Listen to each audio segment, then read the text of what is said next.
I know the answer to this question, but I'll ask anyway. If he didn't really take line rushes, would Casey be a possibility at all for tomorrow? Yeah, he won't be. We'll wait a couple more days, see how he is and how he responds. But I mean, he looks good. His timing's not there, and he's practiced hard. He looks better, than he did yesterday, even in practice. But I don't think it's fair or appropriate to put him in right now, being tomorrow. Don, the Thompson line obviously was going at times the last game. I look at his numbers. He's still getting a lot of shots. He's still getting his points.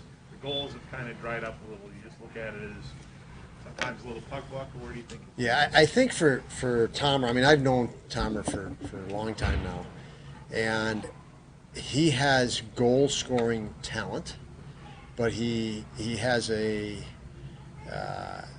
some guys try to score the ideal goal or the pretty goal or the perfect goal, and that you score less that way. He had a lot of shots over the net. He's trying to go bar down, and so I think with him, he has an incredible knack of scoring, but he's evolving that, unfortunately, and it's really his quick release, his power, more than trying to place the puck perfectly half an inch under the bar. And so I think as he evolves his career, he's going to become better and more consistent at that, just putting a puck on net quick with power rather than trying to pick a spot. And all goal scorers have a real knack. The greatest goal scorers they have a knack, so they have a trust that I don't have to pick a spot, I'm going to score. And I think he's working his way through that process. And he certainly is. It's fun to watch because he's creating his chances for himself, and obviously the creativity of the two guys he's been with help beyond that. But he creates chances for himself because of his skill level and size. Would you look at in overtime? And I know this isn't ideal. First of all, I know it. But you've had 3 or 4 overtime losses where you lost the draw, never saw the puck.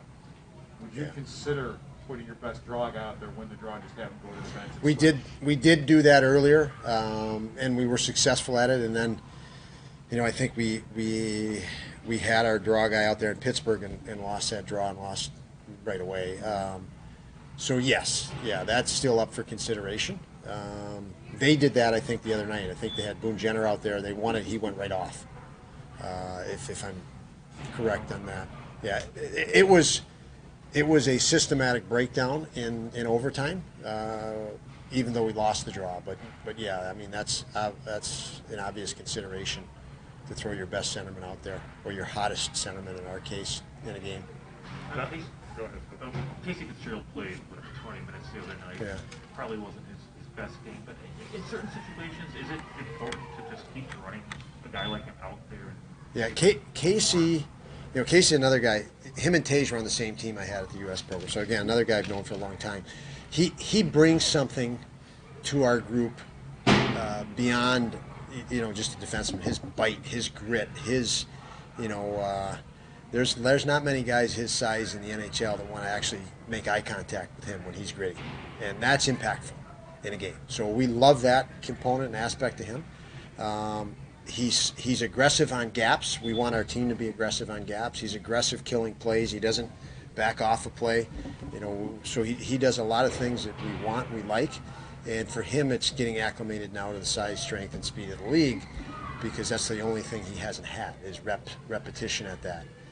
But I love the way he engages. He's fierce. He's competitive, and those are attributes that add to our group. You got to worry about your own team, but is there a level of curious to see how different Montreal might be given the coaching change? Yeah, I think their belief system is a little stronger as a result. They played with more energy the other night, from what I watched. A little more passion, and that should make for a really fast-paced, competitive game tomorrow. So they are definitely in a better place than they were 5 days ago, based on their game the other night. And we know that and have to respect that. Can they really change things systematically that quickly? Like, they would have only had 2 games by the time you play them. Can you switch the whole system that quick? I mean, you really can't get the practices in to do that, can you? No, but you can hand out, some focus points. I mean, their system, they went to the Stanley Cup Finals And so there's enough structure there that you don't blow that up. You just tweak and emphasize something differently. So, and that can be dramatic because you have a strong base. You know, I don't think their base was never lost. They lost some key players, but the base structure wasn't really the issue. I think with any team, it's playing with more efficiency, more passion, more energy, more belief. And they certainly did that the other night. They had a relentlessness to them. That was obvious. And the game before, obviously they weren't that way. But no, it's from a structural standpoint, it's just tweaks. This was the place where everything changed 2 years ago. You could say right in Montreal when it happened, and you got used to playing in empty arenas. It's gonna be like playing in this place. I mean, this is a big place and a place that's always loud, and there's gonna be 500 people in there. Yeah, it's a hollow feeling. It really is. I mean, it after puck drop, you get into it, but it does take a few minutes, I think, for the players to get into it, and it's just a different, noises and echoes, and but the competition, the competitiveness, hops in really quick, and that's all gone. The fact that there's not people in the building, so the guys, I think, play every bit as hard. Now, when there's 18,000 people in the building, there's more emotional swings. Goals against and mistakes can be amplified emotionally, and you don't typically have that in those buildings that are empty. Back to Casey. Do you think maybe the edge he possesses, if you haven't played against him, if you don't know, that surprises some opponents when they... Yeah, I think it would. I think that's natural. I loved his game in Boston when he played there because, in Vegas, I mean, everybody on that team knew who Casey Fitzgerald was, and they knew when he was on the ice, and they didn't like it. And it was the better players. That's the beauty of it.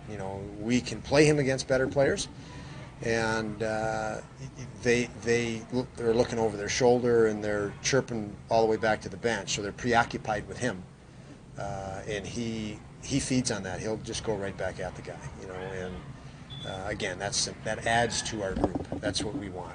We need that bite, that grit, that competitiveness, passion. All those things are, you can describe that in many ways, and it's real. It's authentic. I mean, that's his personality. Like I said, I've seen him since he was 16, and he's a competitive guy. Now, Mike and I were talking about this from a goaltending standpoint, and it's a philosophy question. We've seen so many times coming out of a long break where coaches will go with their number 2 goalie for the first game, their number 1 goalie for the second game, and you're going to have Craig go in the second game. And I've seen many coaches do that. What is the philosophy of maybe using your number 1 in the second game out of it? Yeah, I don't know if this particular instance had anything to do with philosophy. It had to do with us communicating with Craig, and we felt Craig's our number 1 guy, and how do you feel? You've only had 2 practices, and through the conversations, he felt more comfortable going into that, and I, quite frankly, felt the same way. So there was more of that within this situation than anything. And again, had he not come back and come off of injury and long-term not playing, I might have nudged him and said, no, you're good enough to go. But he hasn't played a lot in the last 4 months. So I'm leaning a little bit more on him right now and pushing him a little less. Again, if he had been playing into the break 5, 6, 7 games, I might have felt differently, and my philosophy might have come in. I might have just pushed him and said, hey, you're in. I made the decision for you. But I didn't feel that was appropriate at that particular time.